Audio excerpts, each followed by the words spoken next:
Hello, this is Sarah and welcome back to my channel. In this video, I'll be showing you how to make an easy paper textured leaves to pair with your paper flowers in a bouquet, perfect for weddings, centerpieces, and flower gifts.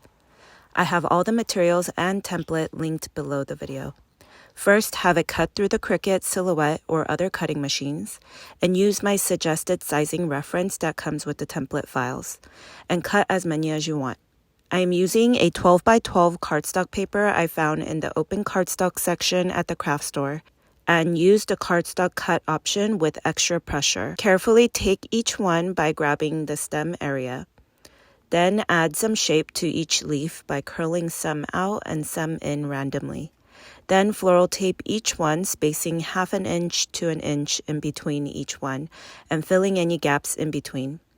I like to put about 5 on each stem, but you can choose to put more depending on how tall you need the stem to be.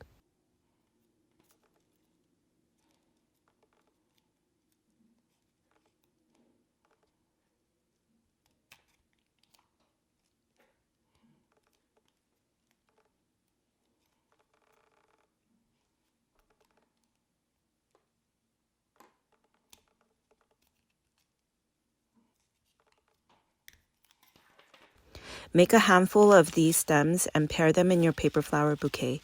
They'll be the perfect textured detail that will make your paper flowers even more special. Please like this video and subscribe. Thank you for watching.